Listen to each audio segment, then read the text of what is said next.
Well, good morning, everybody. I think this is now our 5th online men's breakfast, and I know, as I feel, most of us are gagging to meet up in person, do the real thing, tuck into a full English breakfast. But these online videos have nonetheless been a fun way of keeping in touch, having a bit of banter, seeing a few familiar faces too. Anyway, a very warm welcome to you. This is your first time joining us. My name is Greg Cushing and I'm the vicar in the parish of Alfold and Loxwood. And usually in our pre-COVID days, we'd be meeting up as a group of local men in the local pub for 4 B's: Brekkie, Banter, Bible, Brotherhood. That is what we are all about. And I hope today's online breakfast blesses you. There's lots in store, including meeting James Hanson, the new curate who's going to be joining us later on in the year, I think in June. But before we go any further though, we're men. We need food. That's what we're going to be thinking about now. If you're a regular, you'll know that usually Marco, I dub him the Italian stallion because of his Italian heritage. Anyway, he'd usually be showing off his culinary skills by teaching us a new breakfast recipe. Well, in some way, he's still going to be involved in cooking. Don't want to spoil what's in store later. But for our full English breakfast this morning, we're going to go all the way to the Gambia. Paul, one of our mission partners, each month when I speak to him on the phone, we're good friends, he always says, "Greg, Chief, I so want to be a part of your men's breakfast." Well, this month he is. And I should say that Paul is an absolute legend. He has the biggest heart for Christ. He's a mountain of a man spiritually. And wherever he goes, he also brings a lot of joy and fun. There's a little pic on the screen of us 13 years ago. That's when our friendship started, when we first met out in the Gambia. And although he is my senior, he still calls me Chief. And he came over to be an apprentice in the last church I ministered at. In fact, he lived with Ellie and I for some time. And although I could tell you loads of stories about him, I'll just save him that embarrassment, and myself and Ellie that embarrassment. I'll just say that having lived with him, I'm incredibly grateful for his good wife, his first lady, Hawanatu, because I think she does most of the cooking, and I can imagine she gave him a helping hand in this video in what to do next and so on. Just kidding, Paul. Anyway, over to you who misses the English fry. I'm glad to be part of your men's breakfast. I missed the English fry. I really missed it. As I joined it this morning, this day I was lucky to get the peeled mussels from the supermarket. This is my big beans. It's my bacon, sausage, got my tomatoes and scrambled egg.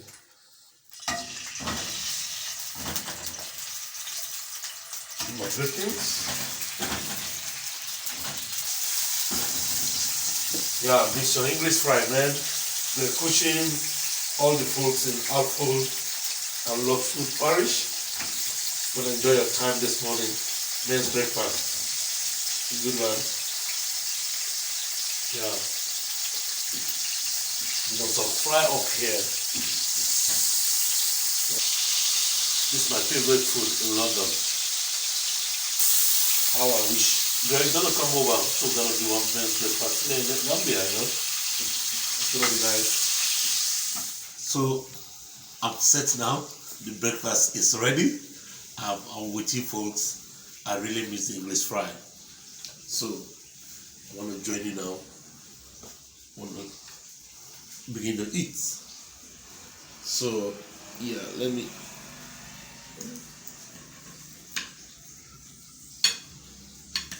Broccoli's here. Wow.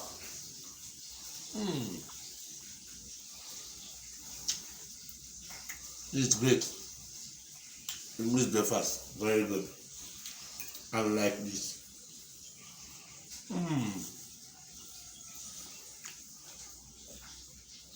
Thank you all for inviting me to be a part of this. This is really great. Goodness. Thank you, Paul, and man, how I would love to be sitting with a cup of coffee the other end of the table from my brother Paul. Paul, keep on jamming. Know you love the good old music of Bob Marley. Keep on jamming. Guan guate guan. Anyway, back on our own shores, I asked a few of our regulars to share a little bit about what's helped them get through this seemingly endless period of pandemic and frustration and restriction. Here's what some of them said. Enjoy the sunshine in a quiet corner in Godalming and lap up those vitamin Ds. Take care. Bye-bye. 2 words. Tiger King. Well, that's a little bit cryptic from Scott there, isn't it? All I can say is check out Netflix. Now we're going to hear from Mike, and I must say I love the way he's filmed this holding on to his selfie stick. It's almost like he's having a fence off. Good morning. I'm looking forward to breakfast this morning. Greg's asked me to give some ideas of how I've kept sane during this lockdown. I'm not sure I have, but it's certainly helped. It's helped not living on my own. Amazingly, we've actually not killed each other during 10 months of lockdown, but actually enjoyed each other's company, all the more so since we've been able to meet with other people. We've enjoyed walks around the lovely woods which surround where we live. We've enjoyed far too many nice meals, although sometimes it's been difficult to source ingredients. But we've enjoyed longer prayer times than we perhaps normally did in our perhaps quite over busy weeks. We've also enjoyed a number of different books, mainly thrillers, which we both enjoy. But one of the things we have indulged in is films and box sets on television. There are so many of them that I won't give you a list of all of them. I would just want to point out one interesting box set or series that we've been watching called Designated Survivor, starring Kiefer Sutherland. It's a long story. I think it's 5 seasons. I'm only on the 3rd at the moment. I wouldn't suggest watching them all, but the first one, perhaps the whole of it, is a fascinating study of the person who becomes President of the United States in the most unusual circumstances. The series was only made in about 2017, 2018, so it makes some very interesting comments on the history of the last 4 years. The most amazing thing about this president, who is in no way qualified, is that he's a man of almost complete integrity. He makes decisions which seem foolish for his continuance as president, but he always tries to do what is right. And behind that, there's various subplots going on to do with why he became president. Obviously, the existing president was killed, along with many other people. So there are various subplots, and each one of the series has that clever hook, a bit like even soaps, that makes you want to watch the next one. You can't wait to find out what's going to happen next. So, Designated Survivor. We're all survivors during this pandemic. Maybe it will help you to be a survivor. God bless. Thanks. Pasta.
Man, if I could cook fresh pasta like Marco, then it would definitely be a hobby of mine too. But for now, suffice, I'll just have to be happy eating it.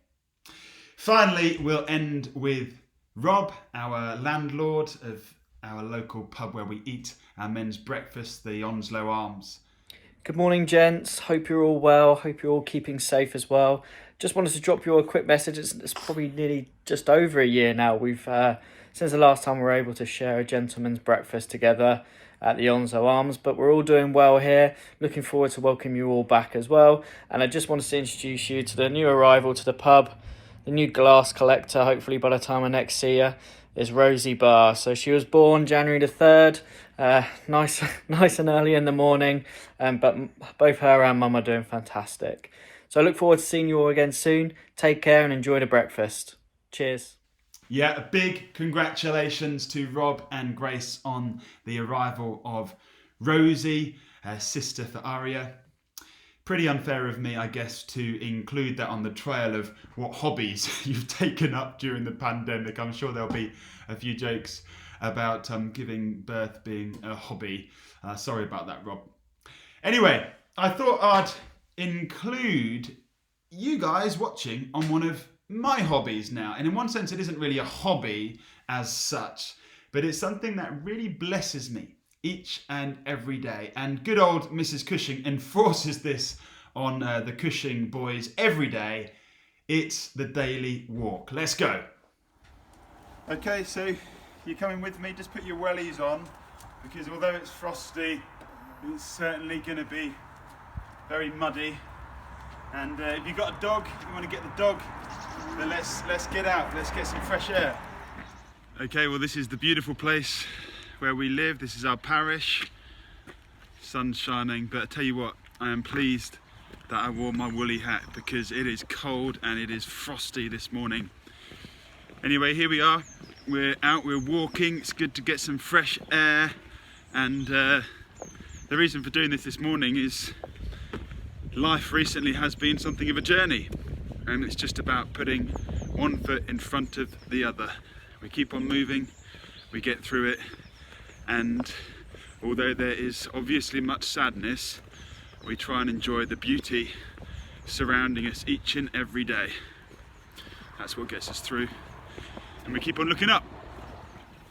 Isn't this beautiful? Now, the way I know that this is incredibly cold today is that Tala, you'll see her just down there, that's our Labrador. She's a Canadian fishing dog, and yet she hasn't even gone in the canal, and usually she would be hopping in there back and forth, back and forth. It is cold! So here we are again in this beautiful spot, the Way and Arran Canal, a vibrant feature of Alfold and Loxwood parish, and it is a great blessing to have this on our doorstep. We've got a few locks there, the barges go up and down. Tala still there thinking about whether to go in or not. Anyway, what I love to do on my walks, and I don't always do this, I've got to be honest, but when I get the chance I make the most of it, in helping me look up and not continually looking down at the mud and the mire and the mud and the mire of this pandemic. What I do is I find a quiet spot in this beautiful area that we live and I spend a few moments with God. This morning I thought we'd just share a few moments as we reflect on that psalm we all love so much. And I've got the little stream behind me and I can hear the gentle flowing water, and so, you know, my thoughts cast to Psalm 23. The Lord is my shepherd, I shall not be in want. He leads me beside quiet waters, he restores my soul. He guides me in paths of righteousness for his name's sake. Even though I walk through the valley of the shadow of death, I will fear no evil, for your rod and your staff, they comfort me. You prepare a table before me in the presence of my enemies. You anoint my cup with oil, my cup overflows. Surely goodness and mercy will follow me all the days of my life, and I will dwell in the house of the Lord forever. Friends, that is such an amazing psalm, and yet God's word is packed full of beautiful psalms and words and proverbs and thoughts like that we can feed off rather than the constant crises around us. And so I pray, Father God, we thank you so much for this world. We know that it is full of so much chaos and stress at the moment, yet also so much beauty. Help us to look up.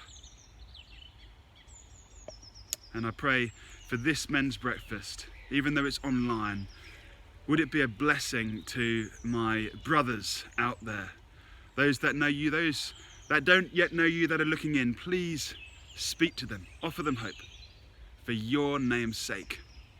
Amen. Well, let's continue on our journey, and surprise, surprise, we have a little bit more mud and muck and mire, but what are we going to do? We're going to keep on looking up, and we're going to keep on walking ahead. I mean, seriously, guys, do we not have so much to thank God for in this beautiful world that we live in? Sure, there's so much heartache and pain, but look at this, it's stunning. And so we keep on lifting up our eyes and we keep on thanking God, because he created all this. So much that gives life and vibrancy and joy. Let's not forget that. And these men's breakfasts, they're just a tiny little reminder that this is the reality in which we live. This is the framework, that there is a God, that he loves you, and that he created this and wants you to know life in all of its fullness. It seems like a paradox to talk about life in its fullness in the midst of a pandemic. And yet that's the truth. Even in the face of death, Jesus wants us to know life in all of its fullness. And we do the math. And he teaches us, he says, even though you die, you may live. That's the hope that he offers us. And that's what we talk about at the men's breakfasts, the big profound things. Anyway, coming towards the end of our journey now. So I bid you farewell. Okay, well, we're back here in the warm. I've got a hot mug of coffee there. And just before I introduce you to Martin King, our speaker this morning, I'd like to introduce you to James, our curate-elect. We'll call him that. Over to James. Good morning, Alfold and Loxwood men. It's a real privilege to be with you for your men's breakfast today. I had the great joy of watching the last one before Christmas, to see the Venerable Paul speaking there, and also to see a few of you on screen and to get a feel for what the group would be like. My name is James Hanson, and God willing, Bishop willing, and Greg willing, to come and join you as curate from this coming summer. I'm really looking forward to that privilege, and indeed being part of the men's group and hoping to input into all that you are doing as well. I love having seen a number of services, having visited the church, having walked around the parish with Greg as well, all that is happening at the moment in what is arguably, what we must know, the most difficult times that we have lived through. But this morning, I just wanted to say a few words by way of introducing myself and the family as we come and join you. And we so look forward to being face to face with you, but indeed in this short time to being able to be online and to help feed each of us through the online content that is so richly produced now. So anyway, my name is James, as I said, my wife Jenny, and our two girls, Ella and Thea. Ella is 11, she'll be 12 soon, and Thea is 8, coming up 9.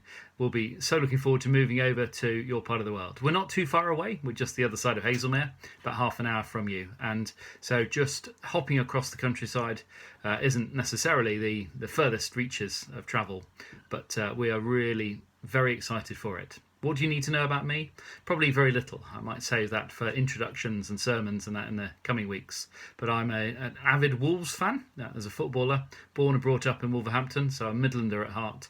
And I've gradually travelled through South as God has called me, into teaching, and then more recently into full-time church ministry. I'm just coming up to the end of my training at a place called St Mellitus College in London, and hopefully should finish that by June of this year in good time to be able to start.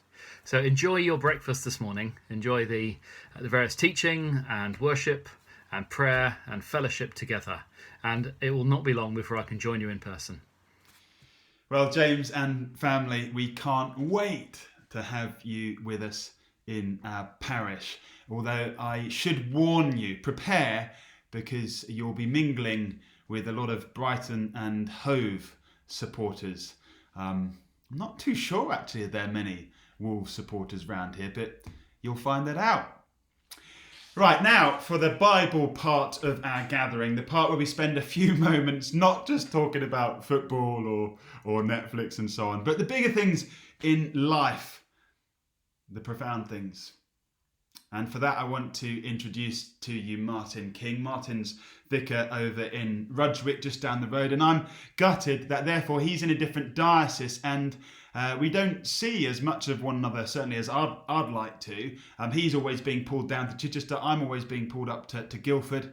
But anyway, Martin, I'm incredibly grateful for all the support you have given me since I've been here these last 5 years.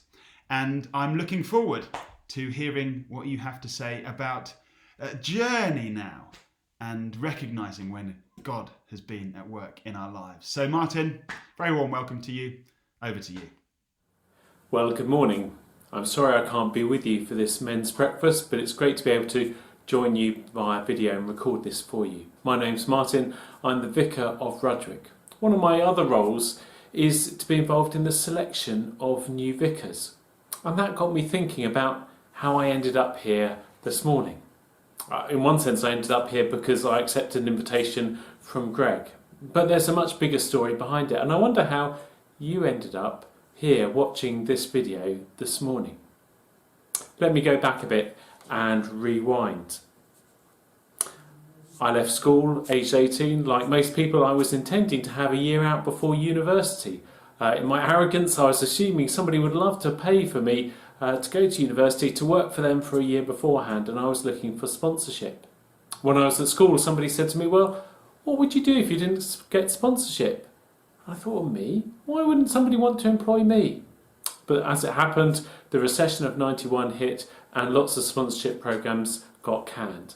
When somebody had asked me about what I would do, I thought for a few moments and just off the top of my head said, well, I'd probably go abroad and teach. The previous summer, I'd spent the summer working in Bolivia, and I thought the idea of going abroad again was really quite good. Well, I left school without sponsorship with a year before I went to university, and I ended up my first job in R Price Records in the days when people brought and sold LPs and CDs were just coming in. I learnt a lot while I was at R Price. I learned that things don't always go to plan.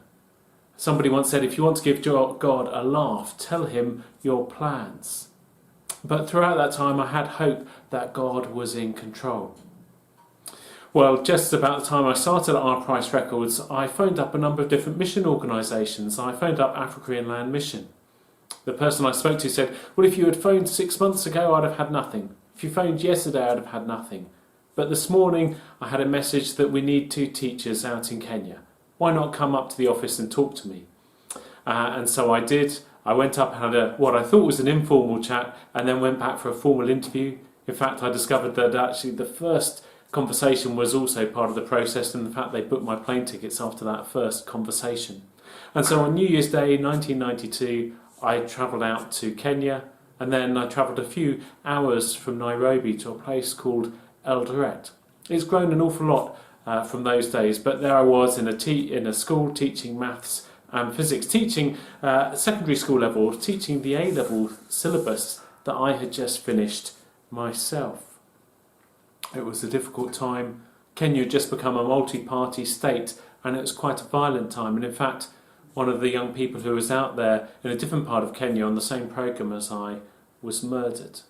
But throughout that time, we didn't lose hope. What I learnt out there was to trust in God for everything, particularly in the difficult times. God knows what he is doing. He's in charge and he knows what he's doing with us. Well, I returned home at the end of August, and in the end of September I went off to university. I ended up at Bristol studying electronics, and it was really one of those quirks of fate. I got to Bristol and I thought, is this really a good idea? I'd done 4 weeks of electronics in the A-level physics syllabus I'd done, but I hadn't done an awful lot else other than tinkering around at home. I had a small electronics kit. I'd made some sensors, a light sensor, so the light came on when it got dark. Similar thing to pick up for rain. A very simple burglar alarm and a very basic circuit which just played some sounds, along with an AM radio and even an FM radio. And I thought, this could be a huge mistake. But God knew what he was doing. I'd gone to the right university for me, the right course. And in fact, at the beginning of the 90s, it was just as things were taking off in telecommunications. Some of you may remember the rabbit phone. It was a bit of a disaster. It started in 92 and it ended in 93. The idea was you would carry a phone around with you, a bit like a cordless phone you have at home. And if you were within 100 metres of a rabbit station, a rabbit sign, you could make an outgoing phone call. People couldn't phone you, and not surprisingly, it didn't last. That company then went on to become Orange as we knew it in later years. But what was interesting was Bristol was right at the forefront of lots of that technology. And lots of the GSM systems we use today for our phones have technology developed and patented by some of the lecturers at Bristol.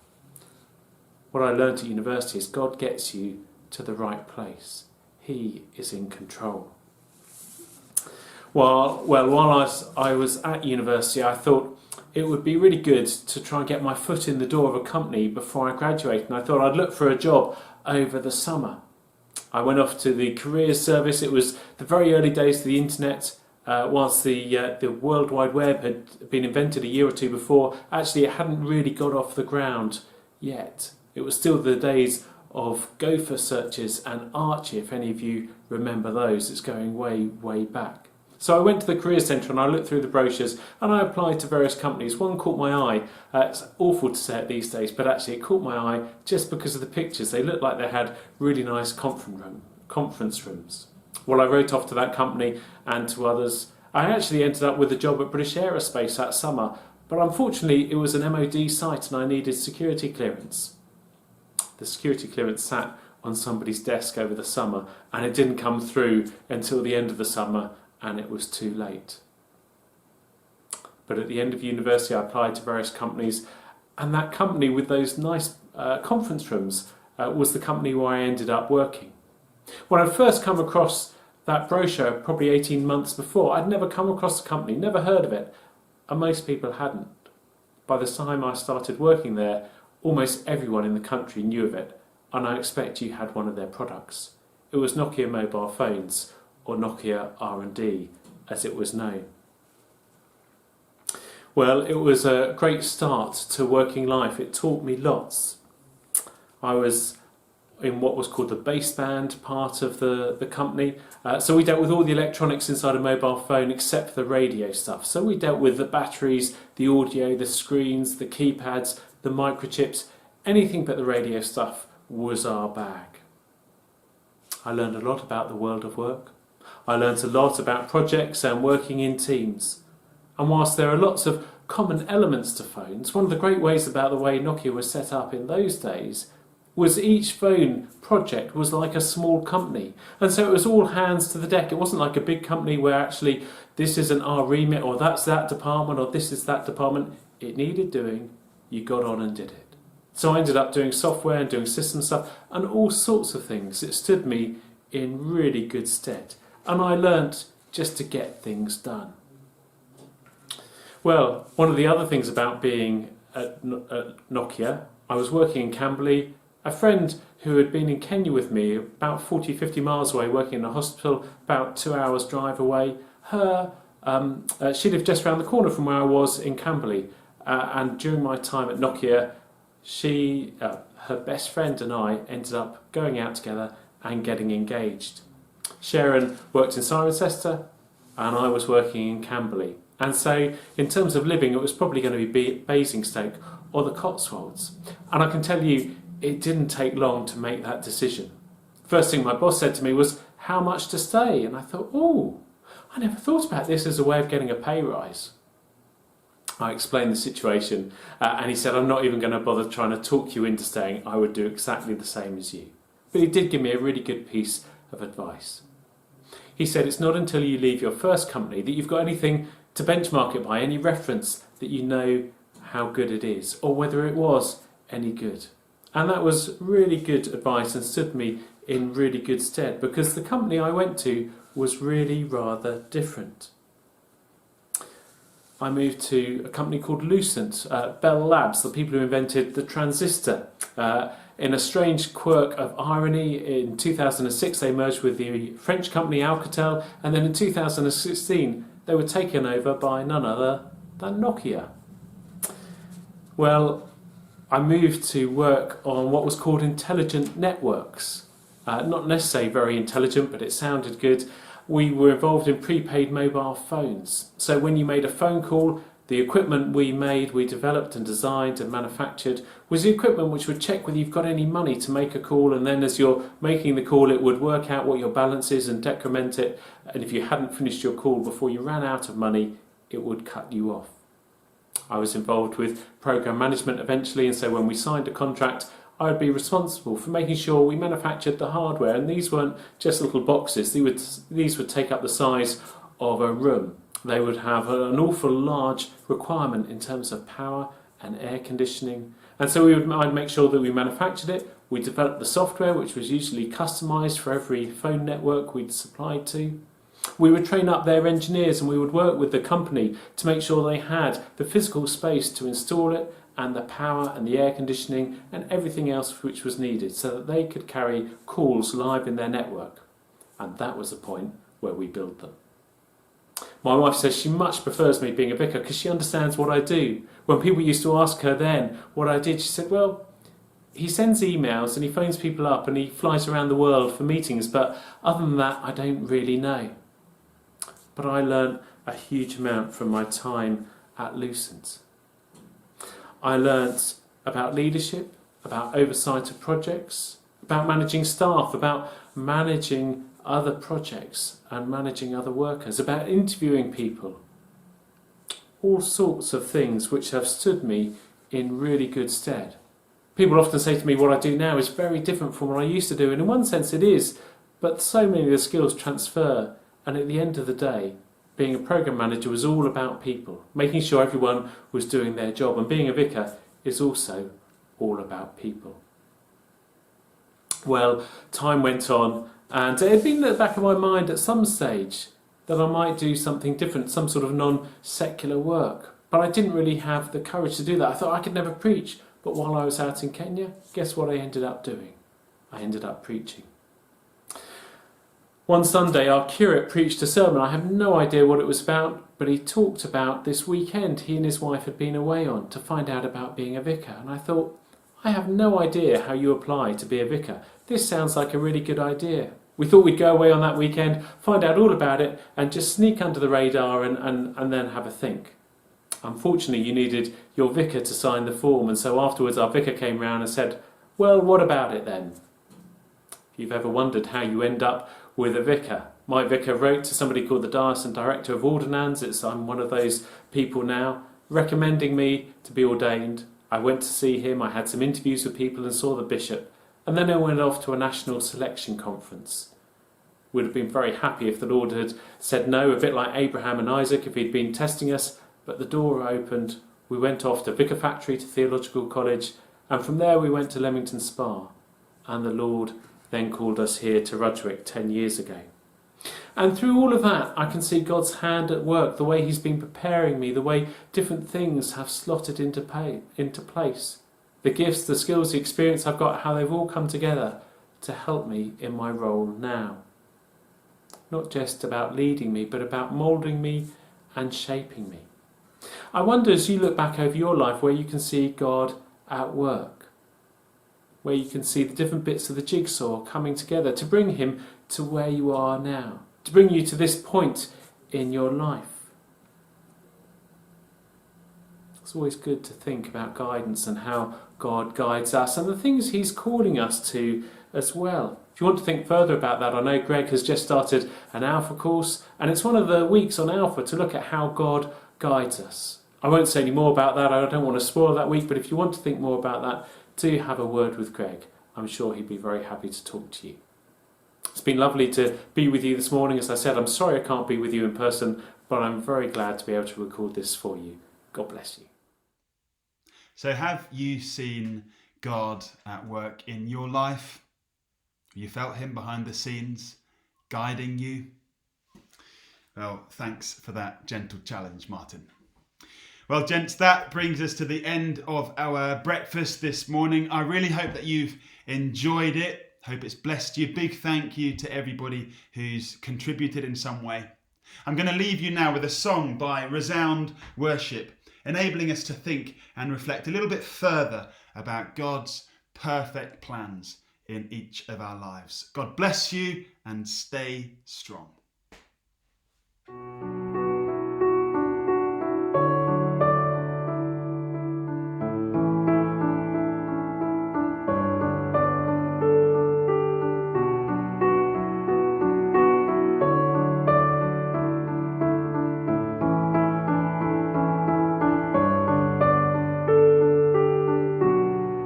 When God's perfect plans are hard to see and struggles surface everywhere,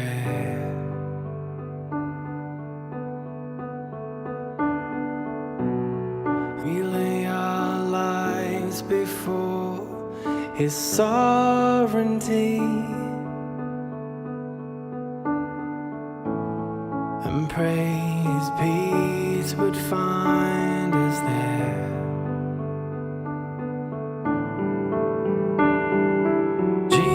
Jesus, Lord of peace, is with us now and will forever be a shepherd king who leads us into perfect stillness.